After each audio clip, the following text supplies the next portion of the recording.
It's in the shape of an old Dunkin' Donut with a handle on it. Right. Okay, you know.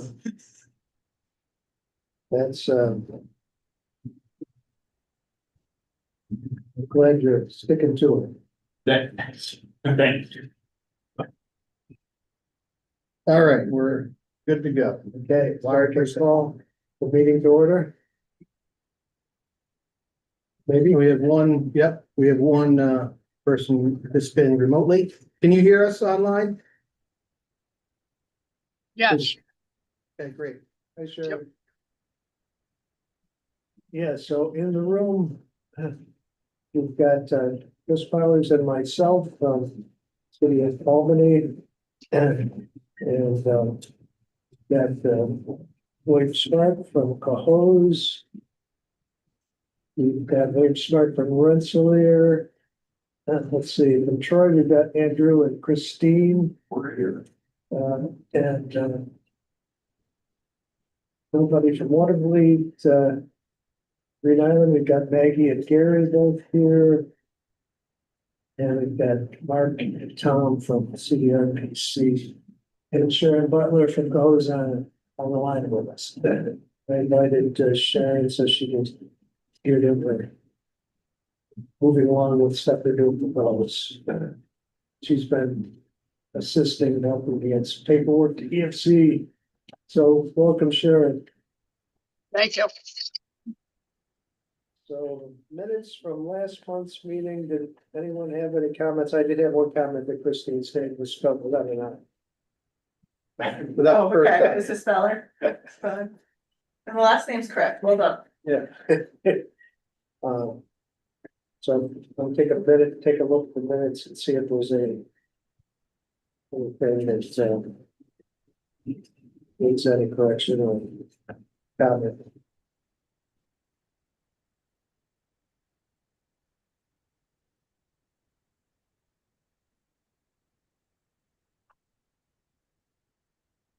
And if not, I have a motion to move the minutes. I'll make a motion. Gary, got a second? Bill, all in favor? Aye. Aye, opposed, motion carries. Financial report as of June 30th, Tom.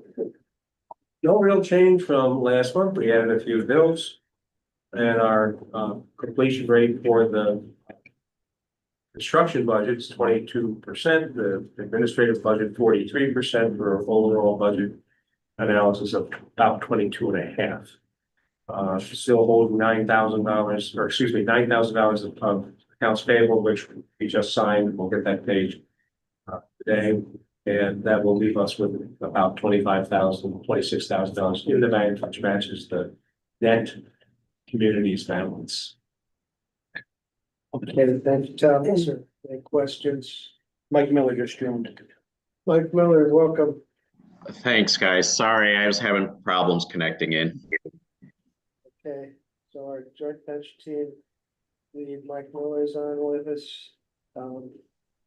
We just had a financial report.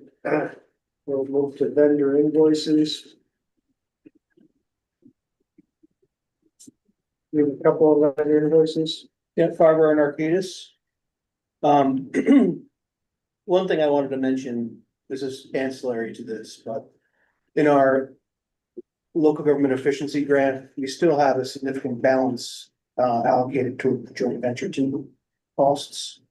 So about $70,000, I want to say. We did get the contract extension. I asked for 2 years, they gave us 1 year. So I reallocated some funds that went remained unspent from Beverage and Diamond and the joint venture team to personnel costs. But we still have a significant balance with the joint venture team. Oh, okay. Was that something we could potentially use for our Sample? post-construction compliance monitoring? Yeah. It is, yeah, it is, Bill. That's just a preliminary budget that was set up at the very, very beginning of the program, I believe. So, yeah, the contract's there. We just haven't utilize much money. Yeah, as long as I can bill somebody before the end of 2026. Okay. Yeah, we can do that. Yeah. Mike, just to remind you, bill the CSO Corporation at CDRPC. Say that again, please. It needs to be billed to CDRPC so that CDRPC can submit for the grant. Submit for the Yeah. reimbursement. Yep. Okay. Okay. So we have first pay application for Carver on Little C and Arcadis invoice for Little C also. Is that what we have? And I think Arcadis's stuff has been cleared for disbursement, and Carver, I think we were working on it, and I think we're about there.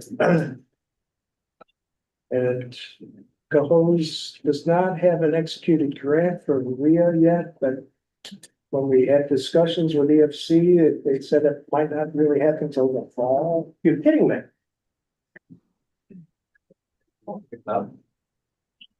They doing the grant with scribes or something? I don't understand. Rest gotta make the paper. Cut down the trees, get the pulp I out. give my citizens. So we've been having multiple discussions about it at our bi-weekly things like SCO is gonna get Yeah. their RIA grant executed because it affects what. And so right now, Albany's cost summary and Troy's cost summary, our share is based on is if there's no grant. So my discussions with Paul Johnson were, well, when it gets to the last $430,000, which is the Right. grant, then we need to kind of, we need to have it by then. So that we're not getting into some crazy point where there's money owed back to EFC or something.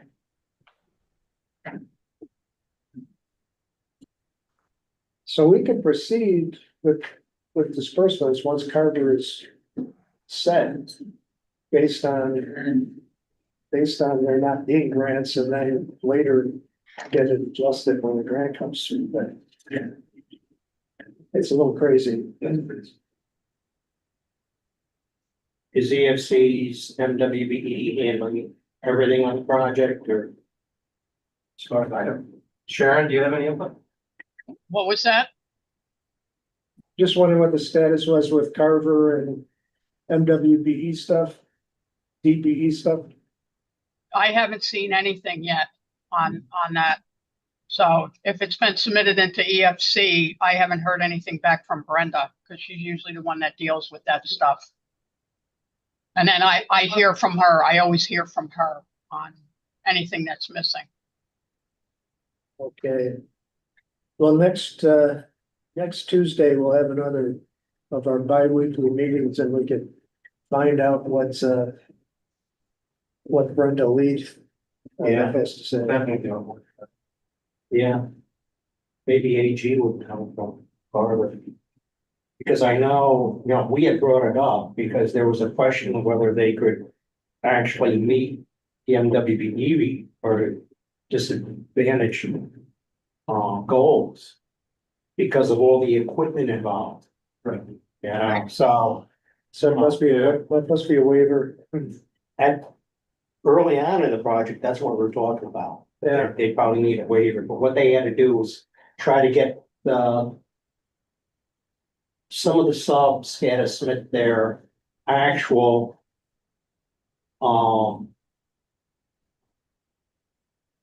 invoice type. Because there was only estimates that they gave them for the bidding. Right. So they needed actual real numbers. And then with those real numbers, then they could go forward and ask for a waiver. But, you gotta know how much of a waiver you're asking for. Right. So that's where we left it Yeah. previously. Well, I think from a Albany and Troy point of view, because we have the two other financings that would be involved in this, we'll just go ahead with Arcadis and Carver stuff.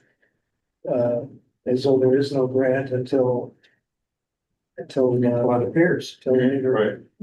And Arcadis is cleared, I think, so it's just a waiver that's needed for Carver that needs to be taken care of. before we get dispersed. So those are the bills. I think we've always kind of said, can we have a resolution to pay these bills once money is available to pay them, because well, it can't really be paid till we get dispersed and give it to the full communities. It goes through the full communities account. So have a motion.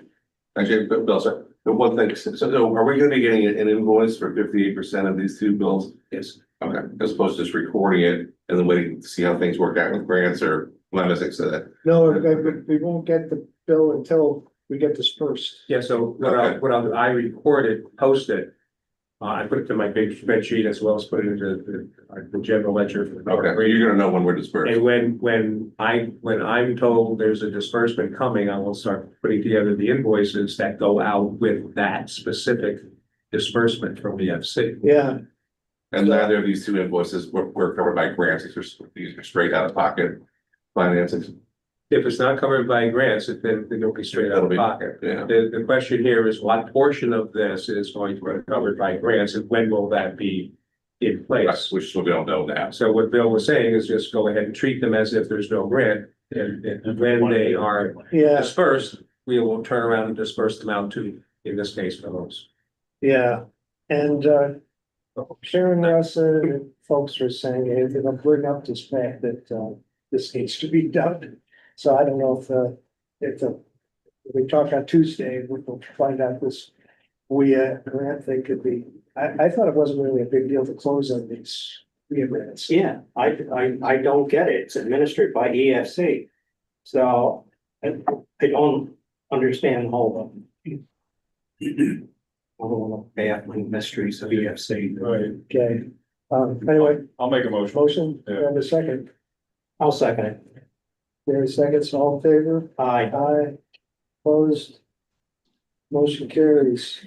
EFC disbursements and reconciliations, that gets back to the discussion. I think I've got a giant binder that's got all of the EFC disbursements information in it. I've shared that in SharePoint with Tom.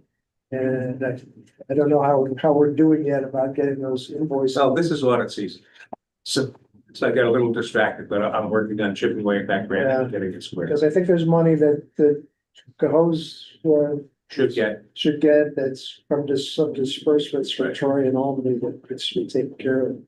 So I got most of the audits squared away, so that'll be top priority the next week or so. Yeah, because we'll be paying the contractor shortly. So. Yes, yeah. You know, Yeah, and I think you guys still had a anticipation note that you're going to.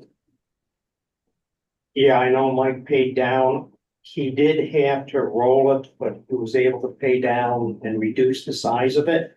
But I think you're right. I think that's also still out there. It's not 3 million, but it might be a couple 100,000. And the only other thing that came up in our discussions was, and this is a Cohoes thing again, is it came up that the Troy's 01 financing, which covers this end of the long-term control plan, it has a maturity in March of 2027. But the deadline for the other project, Manor Avenue, For Manor Avenue. is December. So Troy has the funds available for that project, Albany has the funds available for that project, but Troy's maturity is before that end date. So there was a discussion about whether Manor Avenue could really be stepped up in time so that it could be done before the maturity date. Everything is with ESC right now, so as soon as we get back to them, we can certainly try to expedite Yeah, design and get it out. So and I think Mike, who's on the line, was saying he thought that would be possible from a point of view of getting plans prepared. yeah, because the work is not, it's not an intense amount of design, but it's, Yeah. 5%. Yeah. So that was what was discussed. Not that maturities are sometimes extended anyway, but, Right, um, but it'd be easier for everybody involved if the project was done at that point. yeah, because it means we have a whole other closing to go through. What was that? What was that date? Their maturity is in March of 2027, but the milestone in the consent order is December. Yeah, in fact. And, but also it appears both from Albany and Troy that, our financings are gonna more than cover the projects that remain. Which is sort of interesting because the whole, inflation and everything. Right. But I think what had happened is, as time went on, there were bigger and bigger contingency numbers that were placed on things and, so that's that. So project updates are mostly on Cohoes and Troy. Albany does have, a couple of CSO overflows to eliminate, and we're starting to work on the one for Skylar. But that's just in a preliminary stage. That has a December 2027 date too. Now, we're just trying to move it up because the Albany Housing Authority is doing rehab of the buildings, Steamboat Square, which is where this thing's located. So we don't wanna. We don't wanna come in, Yeah. we wanna come in somewhat, when they're doing site work on the site, they're doing a lot of geothermal for their heating and cooling. Really? And, they're doing stormwater detention for roof and site drainage. So it's post-site work, so geothermal. Wow, that's very cool. They're kind of doing a big pilot for geothermal with the housing authority. It's kind of interesting, kind of takes a lot of space. Are they doing it vertical or horizontal? They're doing deep wells in the rock. They're doing it in parking lots for the housing authority. Oh, cool. Yeah, it makes sense. It'd be nice to show up and do that now before they get everything fully restored and then say, hey, we're gonna come in and into our own site. Well, yeah, there's, when they do these things, there's an awful lot of piping. Yeah, yeah. That goes along, because they put it multiple wells, and then they have the manifold, but all. Yeah. I'm surprised it's cost effective with the shale.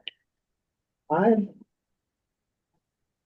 think it's not necessarily big economic, over gas power stuff, but they figure for the long term, for the future, that geothermal is gonna be a bigger thing. I know for the big state projects, like the new lab that's going in at, on the Harriman campus, geothermal, the E-Tech building that they, that is geothermal. Oh, really? Yeah. Yeah, That's- geothermal can be highly subsidized right now through the state.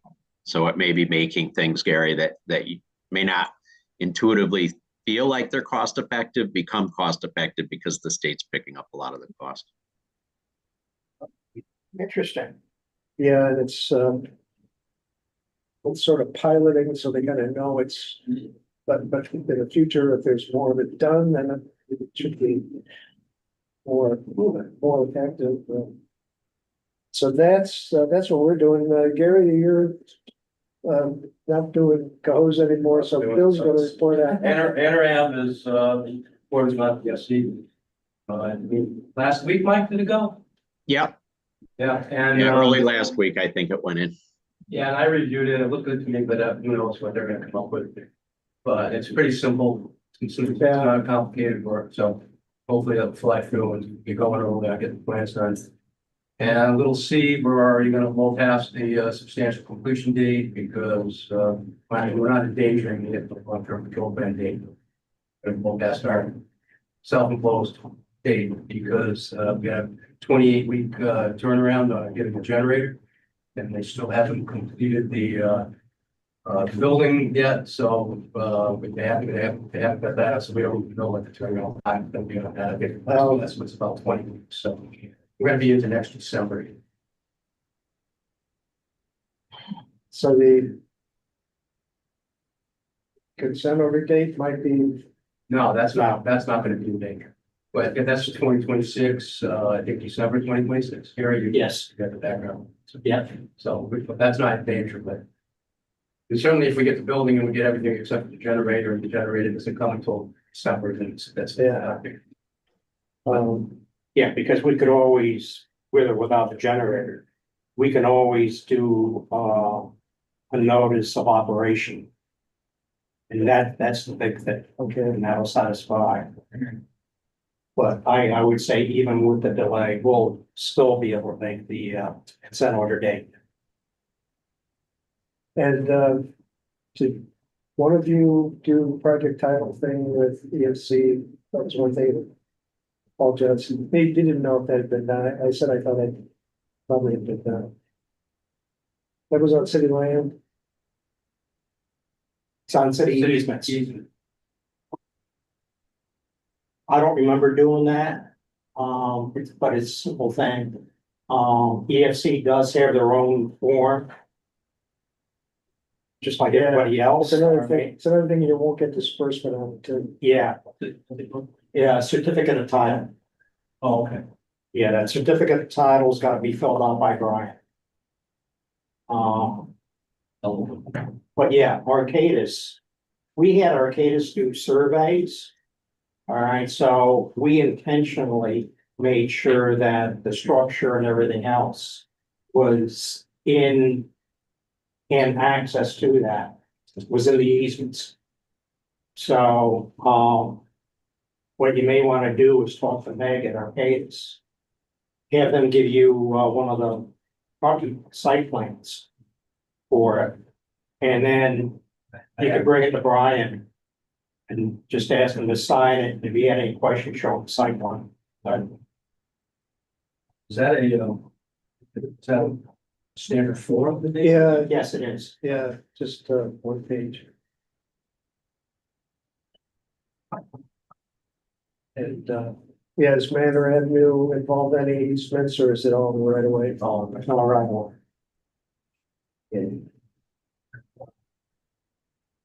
So that's Cahoes. What about, Cross Street Phase 2?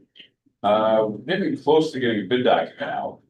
I gotta go talk to Nancy, our purchasing agent, after this, to iron a few things out. I sent her a draft of it yesterday, and plus I have all of, the specifications book and the plans from CDM Smith that accompany our like boilerplate language. So I'm just trying to make sure the information in our document that needs to go with it lines up with what they have. So, and then that'll go out. And we'll see who the lucky winner is, and then we'll get started. There was one thing they were talking about in the call last week, right? When we were on the team's call, they needed one specific document.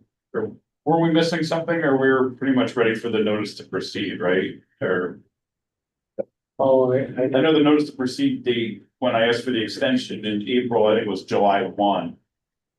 Was the notice to proceed to construction date, and they, I think they approved the engineer's report, but they didn't necessarily approve plans and specs yet. okay, Maybe because they're not finalized with the dates and everything in them yet to get them out to bid. yeah, I don't know if CDM submitted those with just the technical specs. So Yeah. They don't necessarily need to see their front stuff, except they want to see that all the EFC's required language in the contracts. Right, and it had the, what is the appendix there that has all of the terms and conditions for EFC stuff, so.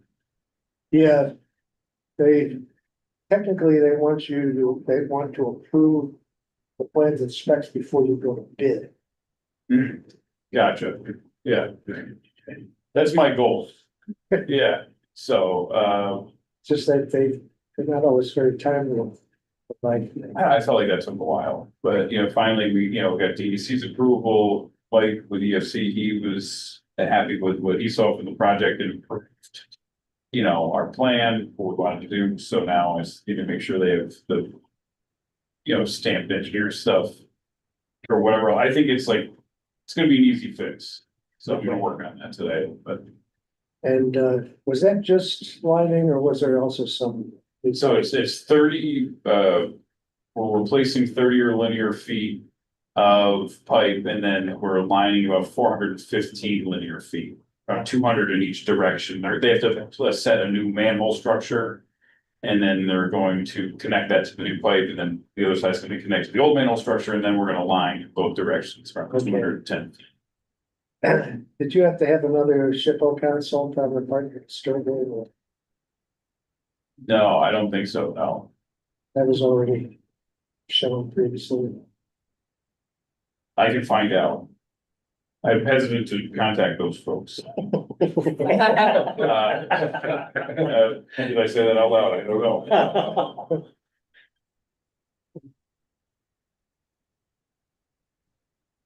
I didn't reach out to the personal. Hopefully that's already been situated. The EMC's been picky with Yeah. us Yeah. lately about Yeah. some little aspects. That's not because, the 30 feet of pipe that's right here, we're just gonna chip out that brick that's there, remove it and place the new pipe right exactly where that one is. But I'm sure I know something. Yeah, Yeah, You may want to check with CDM to see if they, that might not be a bad idea. I can talk to Darcy. Right? Yeah. Yeah, because you're right, it sounds like from what you're describing, it should be a no-brainer. right. But unless you do get SHPO sign off, you're not gonna get money dispersed. Right, okay.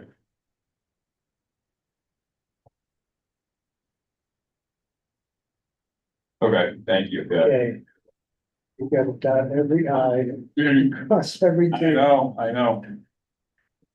You can't use common sense. right. Um, that's it, and then, this afternoon is a quarterly update with DC. Which we just have these few projects now to talk about, and then the, post-construction components. I think there's not too much to talk about. Yeah, I was gonna ask about that. Yeah, go ahead. Sorry. With post-construction monitoring. Are we at a point that maybe we should be asking Mike for a draft? On what it would take for them to supply whatever is gonna be needed. For compliance for that monitoring. It sounds like we can have and provide a boat. Albany County Sewer District was gonna check on that, but they thought that it was gonna be a go on supplying the boat. Now, whether one boat's enough or whether that we're gonna need two, that I don't know. The other biggest thing was that they don't have people to contribute. So I think unfortunately, and I know the host doesn't have DPW, they don't have the people that they contributed last time. And I suspect that, the other municipalities, they're probably in the same boat. The same boat? Literally. Yeah, no pun intended. So, Did you mean to say they're all out of the boat, Gary? yeah, Nobody's available for the boat, right? or the boat. I could probably come up with one person I could have some help. You know who would love to go on a boat ride? Martin Daly. He's already taken that boat out. I thought we were going to, before we did this, we were gonna make a run if we took some requirements. Yeah, Why, That's true. I think, Mike, we've talked about whether we thought we, could revisit the requirements again with DC.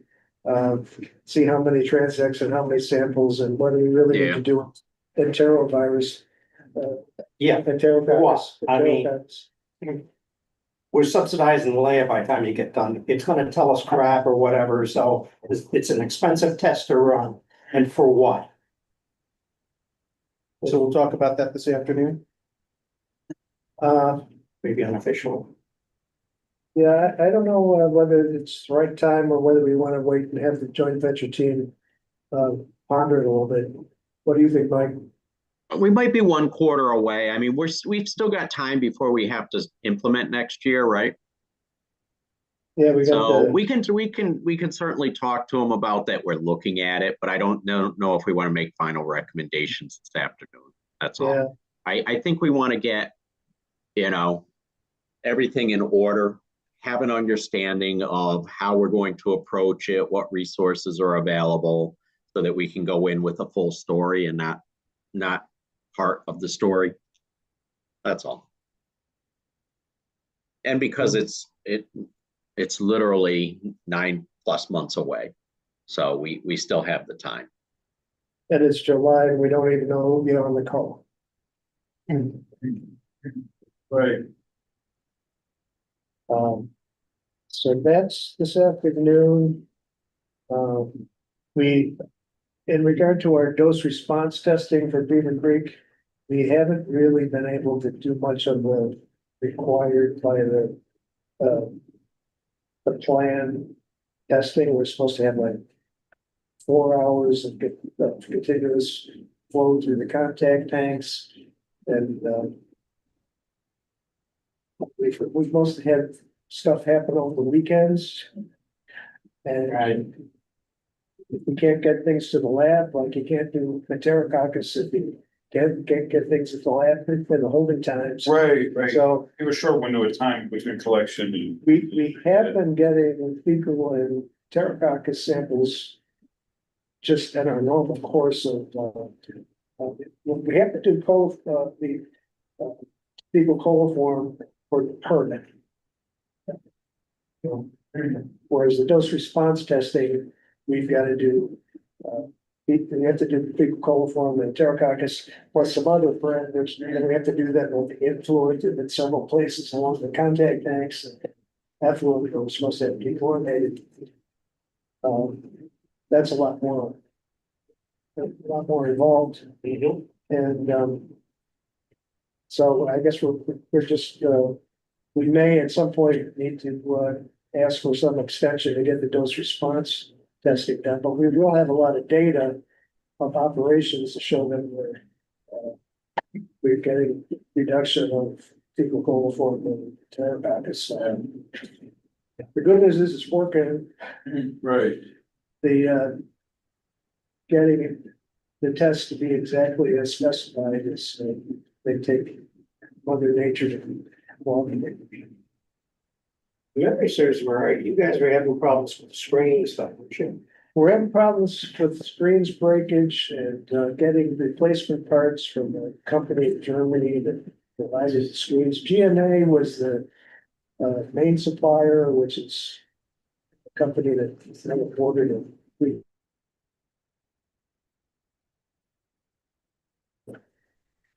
a lot of stuff, but but the screens themselves come from a manufacturer in Germany. And so we're trying to do some things with local fabrication of some parts and getting some parts from the supplier in Germany. And it's just been a tough go. So we can do about 80 MGD right now in a storm, but not the 100 MGD that we were hoping to, just because it's the wiping mechanism that's been breaking. If you can't wipe the screens just blind. Right, And, yeah. We also had a problem that from the very beginning, the screen's blinding on the first flush. Well, we'd have to close the influent gate, bypass for a while, leave the screens off and start over again. Yeah. And we discussed that with DEC. It's just to what extent we're gonna have to continue. And it's wipes and rags and rags. Yeah. Yeah. Stuff that everybody complains about with clogging up combinators and pumps and stuff. So screening combined sewer effluent. Stop. We had that problem down in Dodge County. And some of the screening mechanisms that we use in the Onondaga County project or whatever, so. Very similar things, awful lot of mechanical breakdowns. Screens weren't performing that everybody hoped. It's a tough technology. Plus 4 millimeters basic, so Yeah. pretty much. We're not gonna have wipes and rags and stuff. Yeah. Get through. And there's a lot of little stones and brick and things that can, It's combined sword. You get a lot of crap in a combined sword. Gary's on a roll tonight, yeah. yeah. That's. Well, you call it that, but in our industry, we call it our bread and butter. That's true.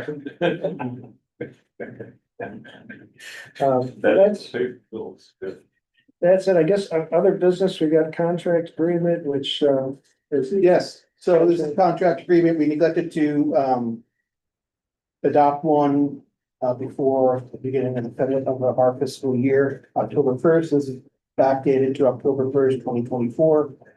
Extends through September 30th, 25. The big change here is that this is a contract extension to the existing agreement. And this contract extension includes automatic renewals on October 1st of each year, unless either party wants to not continue with the relationship. Yeah, I guess previously we had done each year because we also had to ask for a waiver each year. It was related to the tranches of financing, but everyone's done with the tranches and stuff. So Martin advised that, yeah, now would be a good time to just do automatic renewals, so we don't have to go do the contract. Because I think Troy and Albany still get through our finances and still get reimbursed, so. If, Well, let's see what they say with this, and then we can take action. If they need one each year, then we can go back to that. But if they accept this, then we're good to go for one. you could keep it under 25,000 and look at that. Touche. Well, Tom's got a lot of work to make everything pencil out here. Yeah. Okay, only kid. Okay. And then Bill, when do you think the first round of invoicing for operation is going? First, The invoices for the operating fixed, when is that first round of invoicing? I'm not sure how. We needed to figure out if we were doing another IMA. Didn't you talk to Mr. Canada? I talked to Chris Canada and Joe Scott about doing an IMA, which would kind of identify things like how often payments would be and so forth. I'm working with our finance guys to make sure we can identify exactly what the national grid bills are and the spectrum and the utility bills that might go into this. Yeah, Bill, we're tracking it monthly for right now, what our actual costs were versus that budget that we handed out in our last meeting. So I think once we get that agreement, we'll send the bills out. And I don't know if the community would rather get that bill throughout the year or once a year or. Probably depends upon the size of the bill. Yeah, I mean, it's gonna be That's mostly- bigger for Troy than for the other right. guys. Since you're on 32% or Yeah, something. right now, it's coming about around $500,000 annually, give or take. But again, we really just started tracking it a couple months ago. Yeah. So we're trying to get a real run rate. And That's what it is. Gahose's portion is less than 3% and Yeah, 2.74. so if it's, makes sense just to once a year. I don't know. And whether it's gonna be based on the cost incurred in this year. So we should I guess get an engagement letter from Russ. And then we'll see about doing that at the next board meeting. Joe Scott is Would you Joe want me Kennedy's to, still been kind of the lead guy, Chris Kennedy's still. Canada's still, working into understanding what things are about. I think we have about 15,000 left over for Beverage and Diamond on, in the local government efficiency grant. We got all the waivers for Beverage and Diamond. I'd have to do something similar for Hodgson and Russ to rescope that. I'll reach out to them and see if it's the juice is worth the squeeze, and the attempt. So I was at an IPA meeting the other night, Chris Cannon, and I asked him, I said, I heard you're gonna be working with us in the Albany pool. And he said, what's that? He's, Gives you a good feeling. Yeah. Yeah. he's not up to speed. Yeah, and, Joe Scott, he said he was still gonna be around to help, but then he was in the Adirondacks. The last time I talked to him, this, next time I hear he's in Portugal, so it's, not necessarily what you call him. Yeah. Guess he's enjoying his retirement. Oh, maybe we made him in for a triple for a meeting. I don't think they'll accept that in the grant. The track. Yeah, Department of State wouldn't go for that. So that is all. So do we need a board action to approve the contract extension or authorize you to sign it? Probably. Okay, do we need to, then have a motion to extend the CDRPC's contract? Yes. All in favor? Aye. Aye. Opposed, motion carries. And, can I have a motion to adjourn? Well, second. Gary, all in favor? Aye. Opposed, motion carries. That was fun.